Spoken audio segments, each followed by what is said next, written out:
Hello, Namaste, welcome back to my channel. This is me Pabitra and this is my variety box. तपाईहरुले आफ्नो नाम मात्र नभएर आफ्नो परिवारमा जति पनि फ्यामिली मेम्बरहरु हुनुहुन्छ, तपाईको बुबा, मम्मी, भाइ, बहिनी, काका, काकी, आन्टी, सानीमा सबैकोबाट आइपीओ भर्नु भएको छ। तर हरेक टाइम आइपीओ को रिजल्ट आउँदाखेरि चाहिँ 1 by 1 डीमैट अकाउन्ट हालेर चेक गर्नुपर्छ भने यो त एकदमै झन्झटिलो प्रोसेस भयो मेरो लागि पनि अनि तपाईले चेक गर्नुहुन्छ भने तपाईको लागि पनि। सो यस्तो झन्झटिलो प्रोसेसबाट म मुक्त दिलाउने एउटा आइडिया दिइरहेको छु हजुरलाई।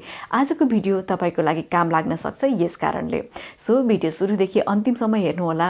तपाईले बिचमा भिडियो छोडेर जानु भने चाहिँ तपाईले बुझ्नुहुन्न है कसरी चेक गर्ने भनेर। किनभने म बल्कमा आइपीओ रिजल्ट कसरी चेक गर्न सकिन्छ भन्ने एउटा कमालको आइडिया हजुरलाई दिदै छु। सो ढिला नगरिकन आजको भिडियो सुरु गरौँ।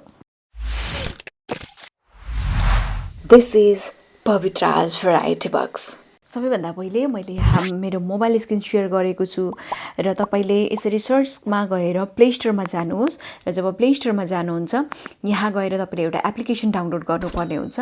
एकदमै सिम्पल छ, यस्तो डिफिकल्टिज पनि छैन। यहाँ शेयर सर्च गर्नुहोस् शेयर हब भनेर। मेरोमा अलरेडी इन्स्टल भएको भएर मेरोमा ओपन अप्सन देखाइरहेको छ।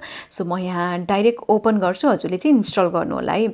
सो यहाँ ओपन गरिसकेपछि यहाँ डिफरेन्ट सेक्सन वाला यस्तो पेज खुल्नेछ र यहाँ मुनिपट्टि जुन 3 डटमा छ यहाँ क्लिक गर्नु होला र यहाँ तपाईले धेरैवटा कामहरु यो एप्लिकेसनबाट गर्न सक्नुहुन्छ है। तपाईको watch list, portfolio, note, stock alert, broker डिटेल्सहरु सबै हेर्न सक्नुहुन्छ। तर अहिलेलाई भने हामी यहाँ आइपीओ रिजल्टमा जाने छौं र यहाँ मेरो शेयरको जस्तै एउटा पेज खुल्नेछ र यहाँ माथि जुन फर्स्टमा कम्पनीको नाम देखाएको छ यहाँ कम्पनीको नाम कुन चेक गर्ने हो त्यो हालेर मुनिपट्टि हजुर डीमैट अकाउन्ट राख्नु भयो भने हजुरले सिंगल पनि चेक गर्नु मिल्छ र यहाँ मुनि बल्कमा चेक गर्नलाई जुन दिएको छ यो पनि मिल्छ।